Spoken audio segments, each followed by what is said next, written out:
In every difficulties you face, in every waiting place,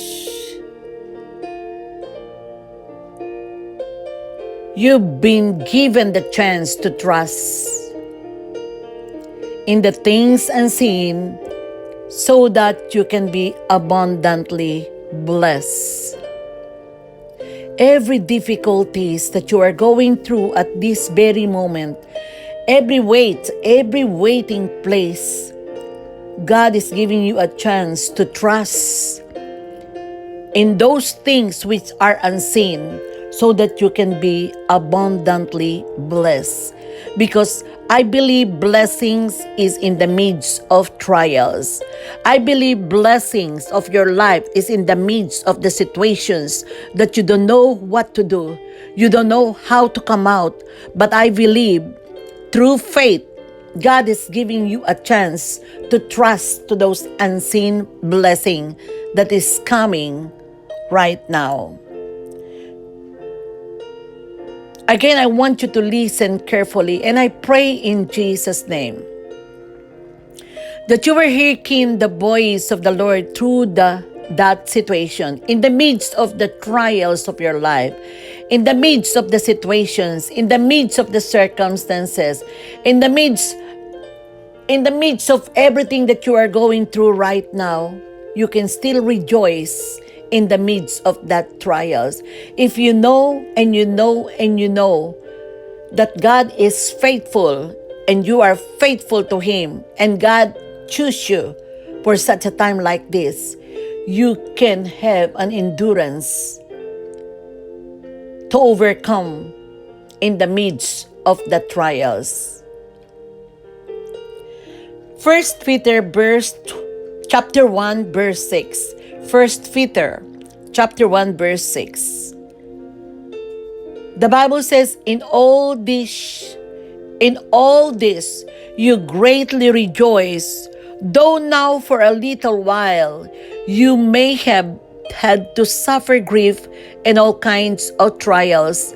These have come so that the proven genuineness of your faith, of greater worth than gold, which perishes even through refined by fire, may result in praise and glory and honor when Jesus Christ is revealed. Though you have not seen Him, you love Him. And even though you do not see Him now, you believe in Him and are filled with an inexpressible and glorious joy, for you are receiving the end result of your faith, the salvations of your soul. I am talking, and God is talking to a man and a woman who are saved. For such a time like this, you can still rejoice in the midst of the trials that you are going through. Sometimes, many of you cannot understand why we go through trials. And you might have a question in your mind, Jesus rescued me already. Jesus redeemed me already from the kingdom of darkness. Shouldn't my life be more comfortable and even not better after I surrendered all to God? I surrendered my life, I surrendered my house, I surrendered my family, I surrendered my job, my business. Doesn't God care about me now? God knows the questions that you ask because you are going through the trials. But most of the time, you cannot understand why God allows you to go through so much trials, yet you are walking in His ways. You love God, you serve God, you give in the kingdom of God, you are a blessing in the kingdom of God. Some of you probably are so discouraged. And this is the reason why you are on this channel. This is the reason why you are on this website. And this is the reason why God picked you to be appointed to be in this podcast. Appointed, and you are anointed to hear the voice of God through this podcast. Many times, hard times or trials, many cannot accept it. Christian life is so tough. And sometimes we cannot understand because you cannot understand because you are not meditating His Word. But I believe and I know trials are difficult. It can be painful. But at the end of those trials, you can handle the trials because God wants you to make a difference. I come to tell you today that do not run away from trials. Instead, ask God for strength so that you can handle it. I've been through these things, and it's a lot, unended, unstoppable. Like in the Bible, Hannah been through some trials, disappointment because he wanted to have a child, but it looks like God closed her womb. And sometimes, and I know some of you are like Hannah, you're going through something similar to this Hannah, to this Bible character. And many people, maybe you will experience that people get fun with you, They're always teasing you. Oh, you cannot bear child, you are not a woman because you are not bearing child. You cannot be pregnant. And I come to tell you, I've been through that, so I know how you feel. I've been through that. I know how disappointed being a woman with no child. So today, I want to talk about the trials that you are going through right now. How can you rejoice in the midst of the trials? How can you still love God? And how can you still serve God? And how can you still give unto the kingdom, into the work of the Lord? How? And why do you go to the trials? Why we go to this trial? And then, God redeemed us already, because He died for us. You know what? When you go to trials, you must to hold unto your faith and keep on fighting a good fight of faith. Fighting a good fight of faith. Fighting a good fight of faith. So one thing I know, the reason why all of us Christians undergo to trials is, number one, I know is to grow more into the image of Christ. God wants us to be matured. The ultimate purpose of God in our lives is for us to grow into His likeness.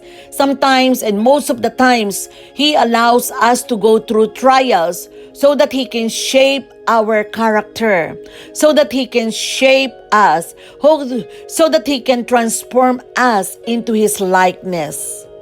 Into His likeness. Don't resist that trials. It is an equipping tools. It is the key for you that God can build your character, a strong faith.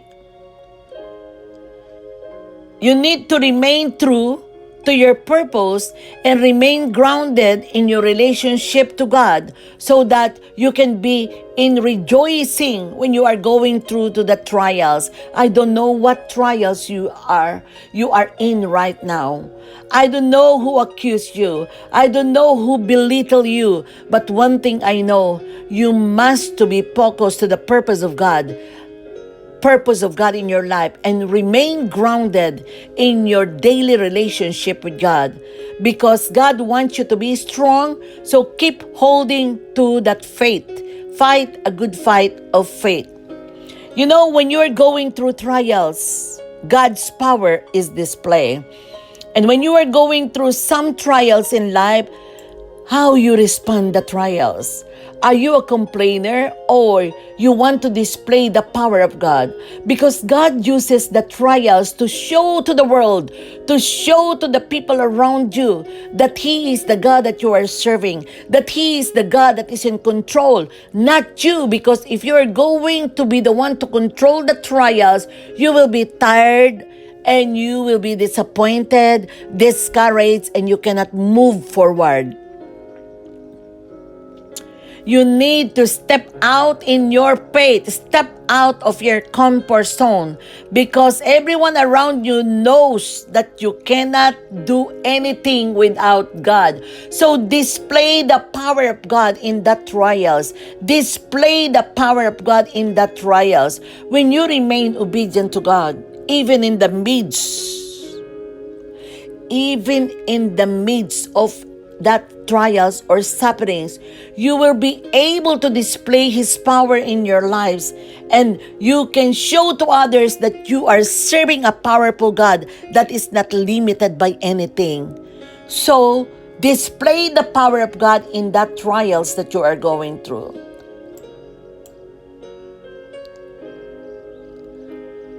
Trials are form of preparation in your life. That trials that you are going through right now is a form of preparation. It is a form of preparations about you to walk into your purpose. Or maybe God wants you to do something, new seasons. Or maybe God is preparing you and allow the trials to come on your way. He is preparing and shaping your faith. Or maybe God is preparing you first before you can release, before you can be blessed and to be a blessing to others. See always that purpose in your life. Because God wants you to touch lives. God wants you to be a display. God wants you to be used, to be a blessing to others. Same like what you are going through right now. So you need to have an anointing of endurance.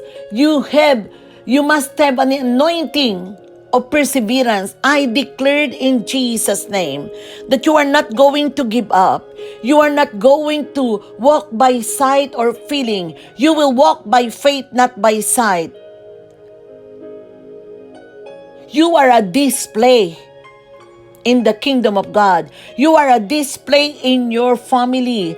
How you respond to the situations of your life that you are going through right now.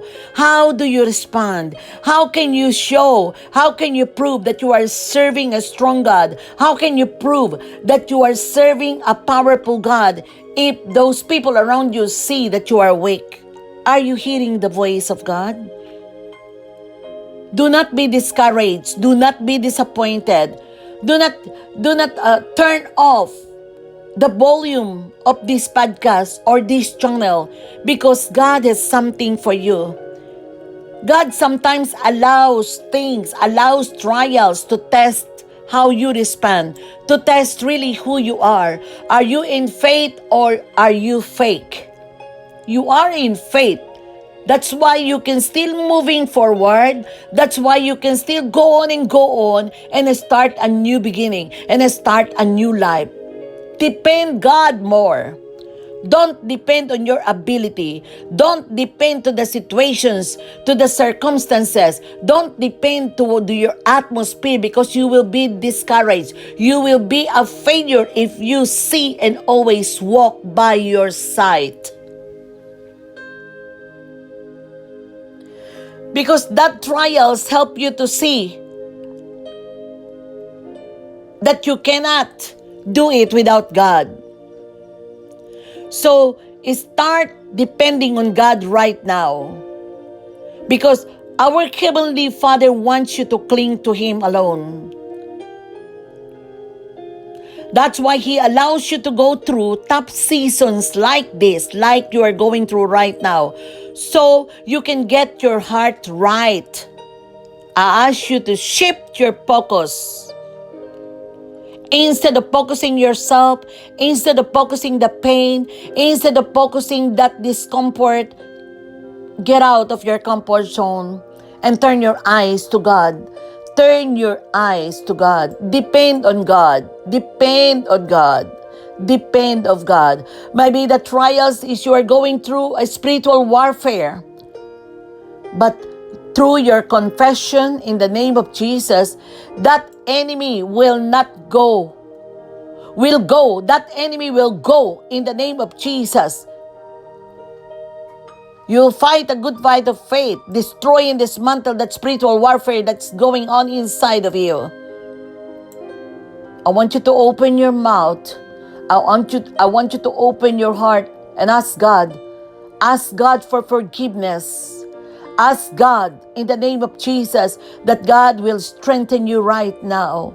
God is empowering you right now. God is rekindling the fire inside of you.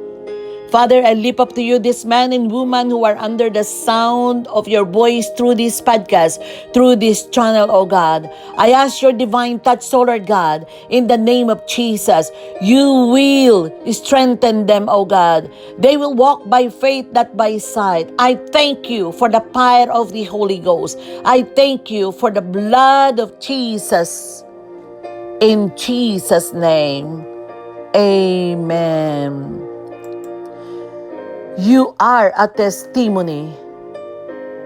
You will testify if you walk by faith, not by sight. God is releasing the fire. The fire and the power of God is releasing upon your life in Jesus' name. Amen.